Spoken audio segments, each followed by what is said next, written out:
Welcome to अवति classes. शारीरिक शिक्षा के अंतर्गत खेल समाजशास्त्र एक नया अध्याय। आज हम देखेंगे स्पोर्ट्स सोशियोलॉजी। ठीक है, पहला प्रश्न है हमारा, शारीरिक क्रियाकलापों द्वारा बच्चों की संपूर्ण शिक्षा को कहते हैं। कहने का तात्पर्य यहाँ पर यह है कि ऐसा क्रियाकलाप जो कि शरीर से संबंधित हो। तो शारीरिक क्रियाकलापों द्वारा बच्चों की संपूर्ण शिक्षा, ऐसी शिक्षा जो शारीरिक क्रियाकलापों द्वारा किया जाए, उसे ही कहते हैं हम शारीरिक शिक्षा। क्या कहते हैं? शारीरिक शिक्षा।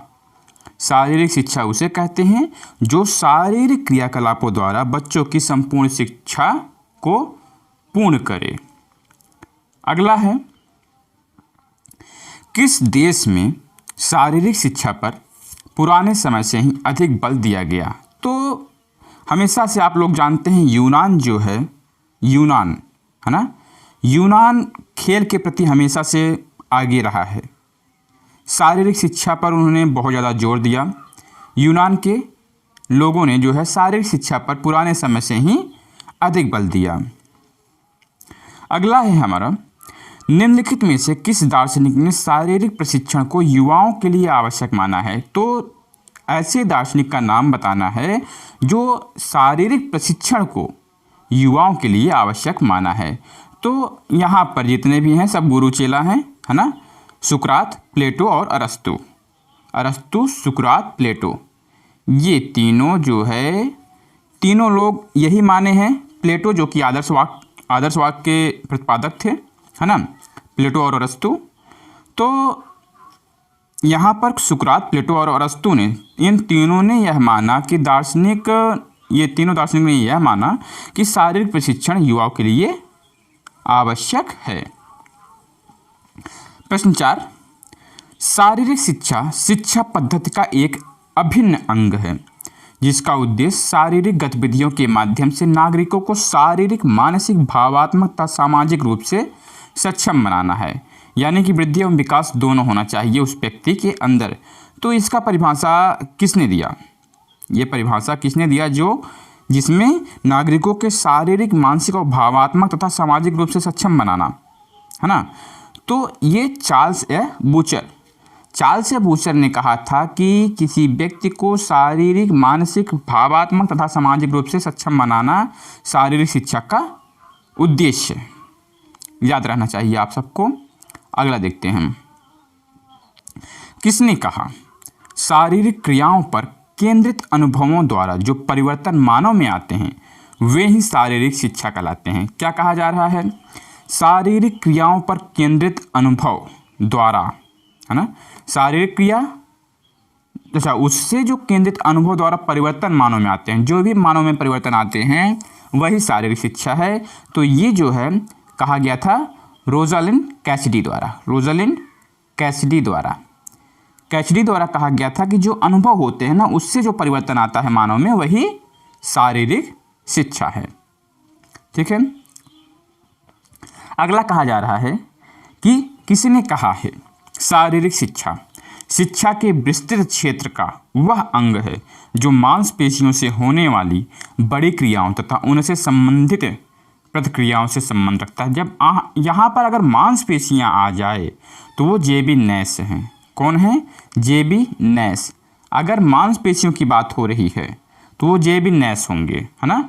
नैस, मांस और नैस, ऐसे बस याद करने के लिए आपको रखना है कि जेबी नैस, मांस। तो ये जो मांस और नैस है ना, इससे आप सिर्फ याद करने के लिए आप एक हिंट के रूप में रख सकते हो। अगला देखते हैं, शारीरिक शिक्षा व्यक्ति विशेष के सामाजिक व्यवहार में वह परिवर्तन है जो मांसपेशियों तथा उनसे संबंधित बड़ी गतिविधियों की प्रेरणा से उपजात है। यहाँ पर उपजात की बात कहा जा रहा है, यानी कि यहाँ पर होगा सीसी कोवेल। कौन होगा?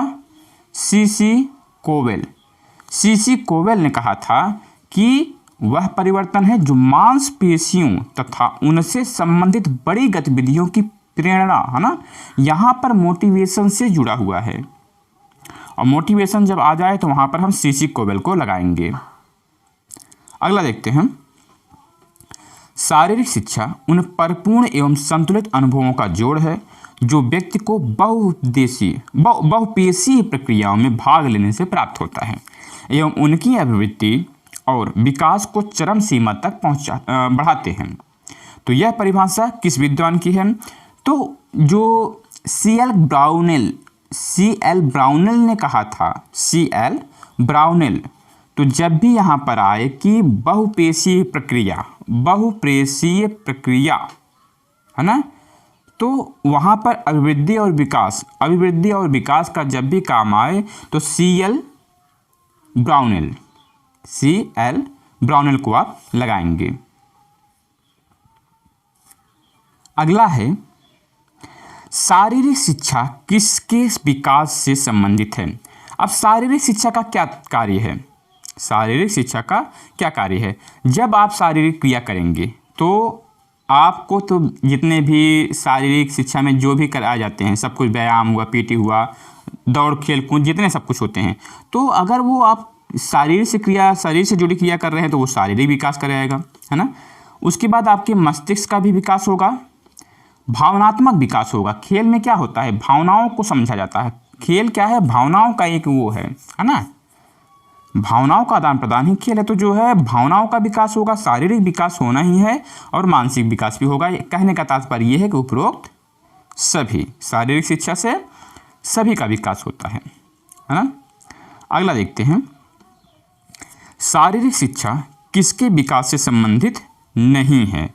शारीरिक शिक्षा जो है ना, वो क्या करता है कि खेल के विकास में अच्छा रहता है, शिक्षा के विकास में भी सहायक है, ज्ञान के विकास में भी सहायक है ना, लेकिन वो अनुशासनहीनता नहीं करता। ये अनुशासनहीनता के विकास में सहायक नहीं होता है ना। आगे देखते हैं, लेस्ली के अनुसार शारीरिक शिक्षा का उद्देश्य, लेस्ली ने कहा था कि जो शारीरिक शिक्षा का उद्देश्य होगा वो स्नायु पेशी विकास करना, बौद्धिक विकास करना, भावनात्मक विकास करना।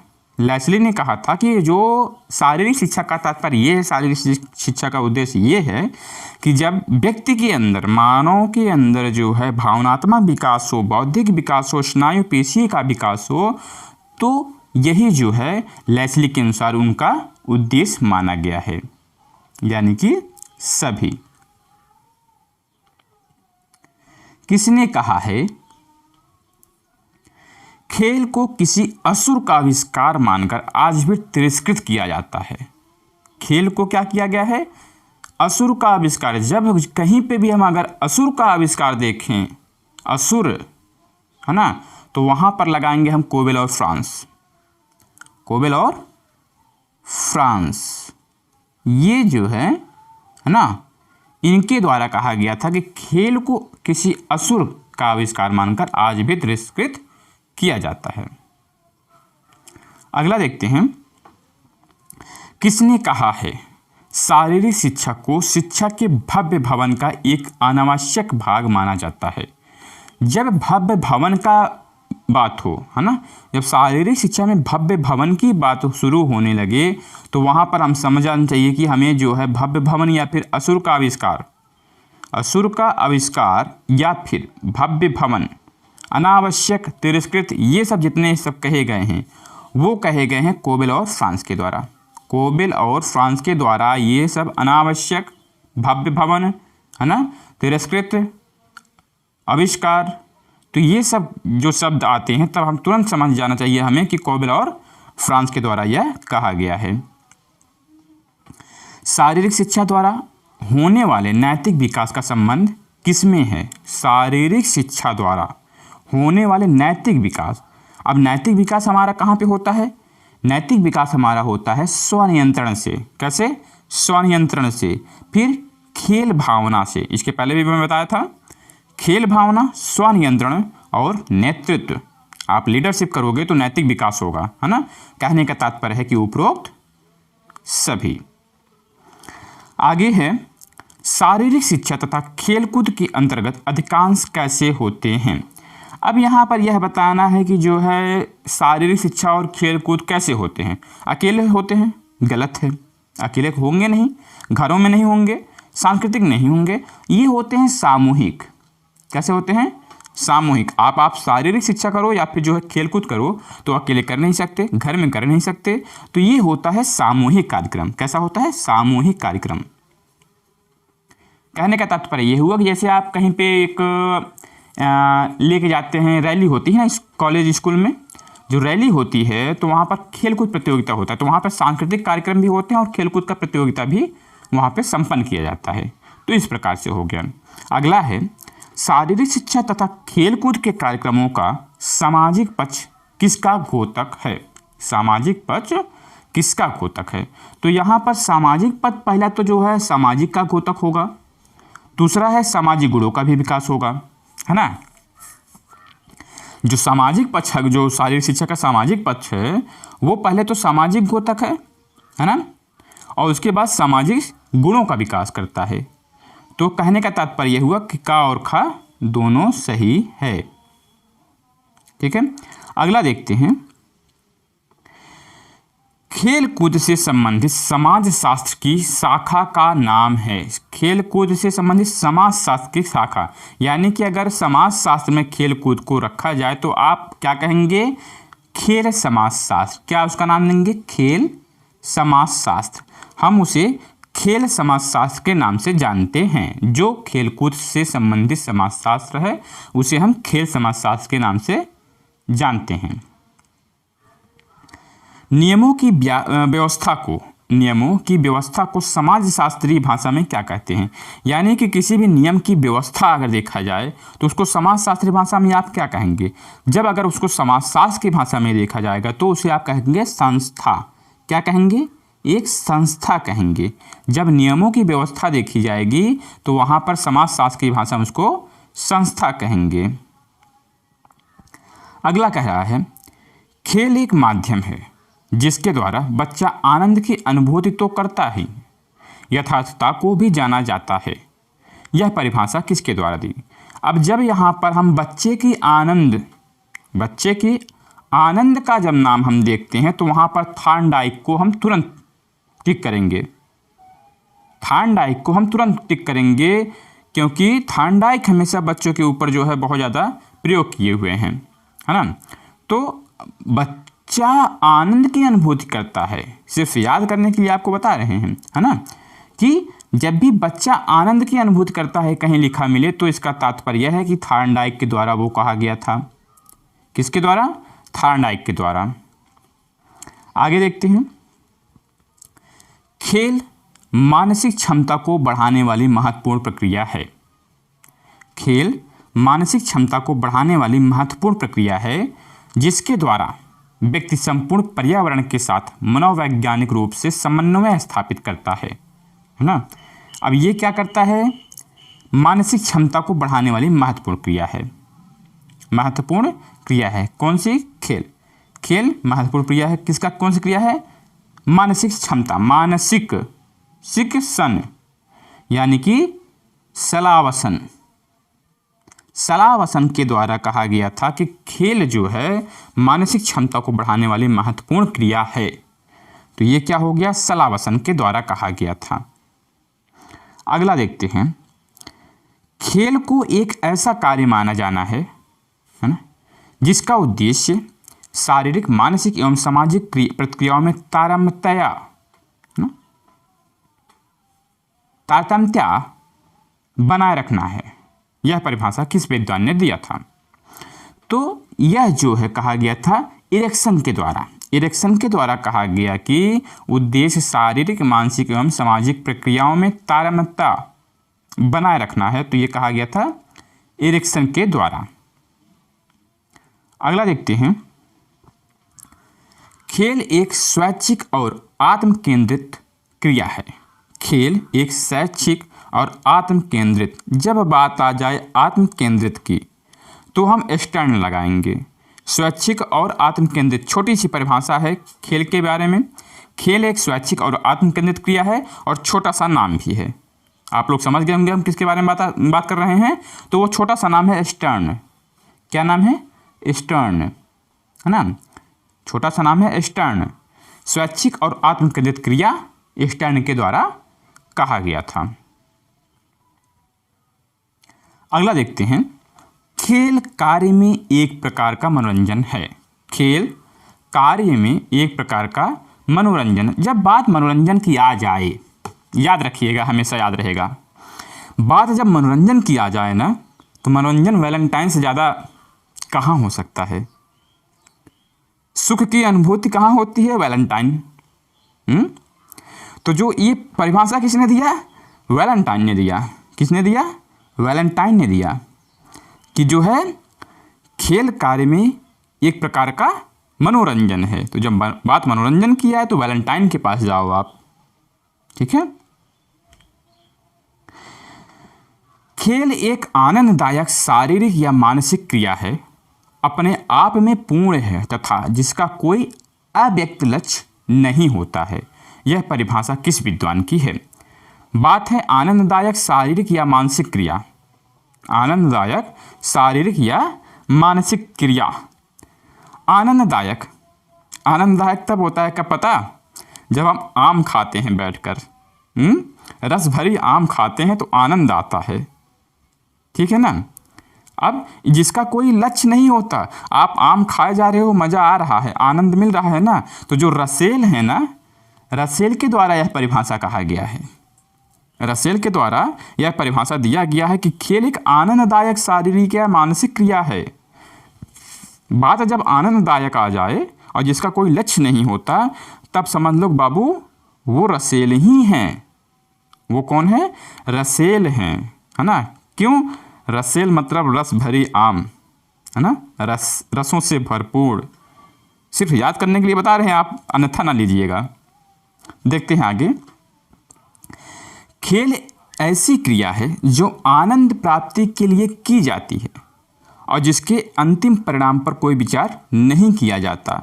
अब सेम उन्हीं के प्रकार में जो है यहाँ पे भी दिया गया है, विचार नहीं किया जाता और वहाँ पर लक्ष्य नहीं होता। जहाँ पर लक्ष्य ना हो वहाँ पर रसेल होंगे। आनंददायक, है ना, आनंददायक के साथ अगर लक्ष्य नहीं होता तो रसेल होंगे। लेकिन यहाँ पर जो है अंतिम परिणाम पर विचार नहीं किया जाता और आनंद प्राप्ति के लिए किया जाता है, तो हरलाख होंगे। कौन होंगे? हरलाख होंगे। यानी कि वो विचारों को लॉक कर दिए हैं। क्या कर दिए? वो विचारों को लॉक कर दिए, कोई विचार नहीं होगा, बस आनंद लेते रहेंगे, कोई विचार नहीं करेंगे, विचारों को लॉक कर दिए हैं ये। ठीक है ना। तो जब लॉक कर दिए तो वो हरलाख हो गए। हर जगह से लॉक कर दिए तो वो हरलाख हो गए। हरलाख ने कैसे परिभाषा दिया कि खेल एक ऐसी प्रक्रिया है जो आनंद प्राप्त के लिए की जाती है, अंतिम परिणाम पर कोई विचार नहीं किया जाएगा। यानी कि हर जगह से लॉक हो चुका है। और किसने कहा? हरलाख ने कहा। ठीक है। अगला देखते हैं। खेल वह क्रिया है जिसमें एक व्यक्ति उस समय व्यस्त होता है जब वह उस कार्य को करने के लिए स्वतंत्र होता है, जिस कार्य को वह करना चाहता है। यहाँ पर यह कहा जा रहा है कि खेल वह क्रिया है जिसमें एक व्यक्ति उस समय व्यस्त होता है, तो वह व्यस्त होगा, है ना, व्यस्त होगा तब जब वह उस कार्य को करने के लिए स्वतंत्र होता है, जिस कार्य को वह करना चाहता है ना। तो उस समय वह क्या होगा? व्यस्त होगा। तब ये जो है क्रो एंड क्रो के द्वारा कहा गया है। किसके द्वारा? क्रो एंड क्रो के द्वारा। जब बात आ जाए व्यस्त वाली, तो व्यस्त कौन रहता है? कौआ जी। कहाँ रहते हैं? मटके में पत्थर डालने में, वो छोटे छोटे पत्थर के टुकड़े को डालने में व्यस्त रहते हैं। याद करने के लिए बता रहे हैं आपको कि जब बात व्यस्त वाली आ जाए ना, तो क्रो एंड क्रो से ज़्यादा कोई नहीं हो सकता। रसेल क्या है भैया? रसेल जो है बिना लक्ष्य के आम खाए जा रहे हैं, आनंद ले रहे हैं, वो आनंददायक है ना। स्टन क्या है? वो छोटी सी परिभाषा दे दिए, छोटी सी परिभाषा दे दिए, स्वैच्छिक। हाँ, आगे देखते हैं। क्रो एंड क्रो के द्वारा क्या कहा गया कि जहाँ पर वह व्यस्त होगा, क्या होगा? व्यस्त होगा। आगे देखते हैं। खेल पर आधारित किंडरगार्टन शिक्षा पद्धति का आविष्कार किसने किया था? खेल पर आधारित किंडरगार्टन शिक्षा पद्धति का आविष्कार किसने किया था? बात किंडरगार्टन की है और आप हम लोग शायद अभी तक आप लोग कई बार पढ़ चुके होंगे। जो फ्रोवेल थे, कौन? फ्रोवेल। उन्होंने कहा कि किंडरगार्टन वो एक बगीचे की तरह, एक बच्चों के बगीचा है ना, बच्चों का बगीचा, वो बच्चों का बाग नाम का जैसे कि एक आविष्कार किए पद्धति का। तो उसमें खेल खेल में जो है बच्चों को बहुत ज़्यादा नॉलेज या फिर ज्ञान प्रदान किया जाता था। तो खेल जो किंडरगार्टन फ्लोबेल। आगे देखते हैं, खेल के अतिरिक्त शक्ति सर प्लस, क्या है सर प्लस, बात जब सर प्लस किया है तो सिलर हो जाएगा, सिलर सर, ठीक है, सिलर और सर। तो सर प्लस एनर्जी और सर प्लस एनर्जी थ्योरी, तो ये कौन है, सिलर हैं। किसके द्वारा किया गया, सिलर के द्वारा। खेल के अतिरिक्त शक्ति सिद्धांत के प्रतिपादक कौन है, सिलर हैं। आगे देखते हैं, खेल के मनोरंजन सिद्धांत के प्रतिपादक, खेल के मनोरंजन सिद्धांत रिक्रिएशन थ्योरी, ये जो इनका सिद्धांत था वो पैट्रिक के द्वारा दिया गया। किसके द्वारा, पैट्रिक के द्वारा। पैट्रिक ने रिक्रिएशन दिया, क्रिएशन, क्री ट्री है ना, इससे मिला लो थोड़ा सा याद करने के लिए। अगला देखते हैं, खेल के पुनरावृत्ति सिद्धांत, पुनरावृत्ति सिद्धांत है ना, पुनरावृत्ति जब आ जाए तो आप स्टैनली हॉल लगाएंगे। किसको लगाएंगे, स्टैनली हॉल। स्टैनली हॉल के द्वारा जो है खेल के पुनरावृत्ति सिद्धांत का प्रतिपादन किया गया था। खेल के पूर्वानुमान, अब ये पूर्वानुमान किसने दिया था, जो पूर्वानुमान का सिद्धांत है वो दिया गया था कार्ल ग्रुस। जैसे ग्रुस है वैसे पूर्वानुमान भी है ना। पूर्वा उड़ंत हुआ रहना है, एक रा उड़ रहा है ना ऊपर, तो वो उनका उड़ता हुआ रा पकड़ के इनके ऊपर उठा के डाल दो, कार्ल ग्रुस वैसे नाम भी है। आप पूर्वानुमान पढ़ेंगे तो थोड़ा सा बड़ा लगेगा, कड़ा लगेगा, तो कार्ल ग्रुस भी पढ़ेंगे तो कड़ा लगेगा, बड़ा लगेगा, है ना। तो जब बात आए पूर्वानुमान सिद्धांत की तो कार्ल ग्रुस लगाएंगे। आगे देखते हैं, खेल का वह कौन सा सिद्धांत है जिसके अनुसार बच्चे खेल के द्वारा तनाव व द्वंद्व को दूर करने के लिए तथा संवेगों के कारण उत्पन्न अधिक शक्ति को व्यय करने के लिए खेलते हैं। अब वो जो है बच्चे जो है अपने तनाव को दूर करने के लिए खेलते हैं। तो जो ये रेचन सिद्धांत कहा गया है ना, रेचन सिद्धांत, रेचन सिद्धांत में कहा गया है कि जो द्वंद्व है, जो तनाव है, उसको आप रेचन मतलब होता है कि एकदम रगड़ दो, पूरा ख़त्म कर दो, रेचन। तो ये रेचन सिद्धांत किस में है, अगर आप तनाव और द्वंद्व से ग्रसित हो बच्चों के लिए, है ना, तो आप अगर गेम खेलोगे तो रेचन सिद्धांत के अनुसार आपका तनाव समाप्त हो जाता है। खेल का वह कौन सा सिद्धांत है जिसके अनुसार बच्चे अपनी अतिरिक्त इच्छाओं की पूर्ति हेतु खेलते हैं। अब वह अतिरिक्त इच्छा, यहाँ पर ऐसा सिद्धांत कौन सा दिया गया है जो अतिरिक्त इच्छा की पूर्ति, रेचन में तो भाई अपनी तनाव को दूर कर रहे हैं, क्या कर रहे हैं, तनाव को दूर कर रहे हैं। लेकिन जो क्षतिपूर्ति सिद्धांत दिया गया ना, क्षतिपूर्ति, क्षतिपूर्ति कब होगा, जब आप अतिरिक्त समय दोगे, है ना, तो वहाँ पर क्षतिपूर्ति सिद्धांत लागू होगा। कौन सा सिद्धांत, क्षतिपूर्ति। जैसे आप कोई ट्रक लेके जा रहे हो, ट्रक से कुछ सामान गिर गया तो आपको क्षतिपूर्ति करना होता है, तो समय लगेगा कि नहीं लगेगा। इसी हिसाब से आप याद कर लो कि जब जो है आप अतिरिक्त इच्छाओं की पूर्ति के लिए खेलोगे तो उसमें क्षतिपूर्ति सिद्धांत लागू हो जाएगा। ठीक है, आगे देखते हैं, खेल का वह कौन सा सिद्धांत है जिसके अनुसार बच्चे अपनी भावी जीवन की तैयारी हेतु खेलते हैं। अब इसमें क्षतिपूर्ति आपको बता दिया कि जिसमें इच्छाओं की, अतिरिक्त इच्छाओं के लिए खेले जाए तो क्षतिपूर्ति हो जाएगा। रेचन ऐसा है जिसमें तनाव के बारे में, है ना, तनाव को कम किया जाए, वो रेचन हो गया। अब बात रही जो है भावी जीवन की तैयारी हेतु खेलना है, तो अगर आप पूर्वानुमान, कौन से सिद्धांत से खेलेंगे, पूर्वानुमान सिद्धांत से, है ना, यानी कि पहले से ही अनुमान लगा लिए हैं हम कि हमारा बेटा क्या होगा, गोल्ड मेडलिस्ट होगा ओलंपिक में, हाँ, तो पूर्वानुमान सिद्धांत इसमें लग जाएगा कि भावी जीवन की तैयारी हेतु, क्योंकि भावी जीवन है ना, तो इसलिए जो है पूर्वानुमान सिद्धांत लागू हो जाएगा। आगे देखते हैं, किसने कहा है, कि कार्य में व्यक्ति को दूसरे की इच्छा पर आश्रित रहना पड़ता है, जबकि खेल में वह स्वयं अपनी इच्छा पर आश्रित होता है। बात सही है। अब जो है कभी कभी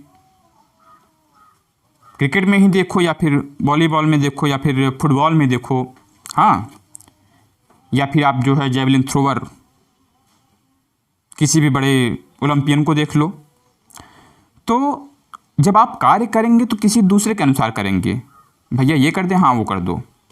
लेकिन आप जब खेल खेलेंगे, भाला आपको फेंकना है तो आप अपने अनुसार फेंकेंगे, है ना। तो इस प्रकार जो है इस परिभाषा को किसने कहा था? ये कहा गया था जो है रास के द्वारा। रास मोए रास ना आवे, हैं? तो जो मुझे रास आएगा मैं वही करूँगा, मुझे रास आएगा तो मैं वही करूँगा, ठीक है, क्योंकि खेल मेरी इच्छा पर स्थित है।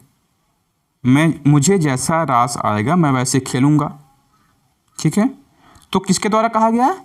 रास के द्वारा कहा गया। सर्वप्रथम खेलों का विकास किस देश में हुआ? इसमें कोई डाउट नहीं है। जो सबसे पहले खेलों का विकास हुआ वो हुआ यूनान में। कहाँ हुआ?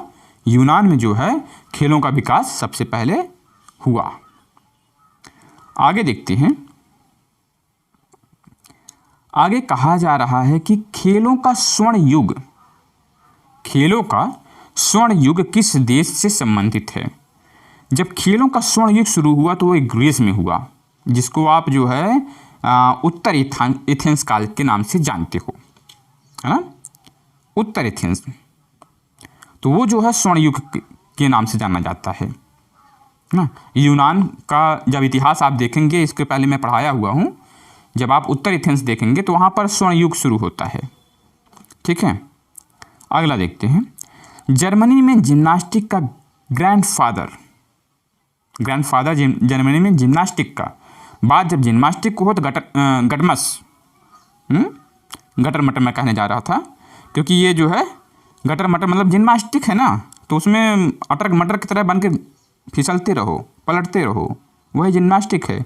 तो जो जिम्नास्टिक के ग्रैंडफादर हैं वो एक्चुअली ग्रैंडफादर है वो, तो ग्रा से ग्रैंड और ग्राट से गटमस, है ना, गटमस ग्रैंडफादर कहाँ के? जिम्नास्टिक और जर्मनी के, ठीक है। आगे देखते हैं। जर्मनी में खेल विज्ञान को अनिवार्य विषय बनाने का श्रेय किसे जाता है? यानी कि वहाँ ये कहा गया कि जो खेल विज्ञान है ना वो अनिवार्य विषय रहेगा, वो कहा गया फ्रेडरिक जॉन के अनुसार। यानी कि उन्होंने क्या कर दिया, उन्होंने जो है जर्मनी में विषय और पढ़ाई में जान डाल दिया। फ्रेडरिक जॉन ने खेल विज्ञान को वहाँ का अनिवार्य विषय बनाकर क्या किया, पढ़ाई में जो है जान डाल दिया। फ्रेडरिक जॉन द्वारा जर्मनी जान और विज्ञान, ठीक है।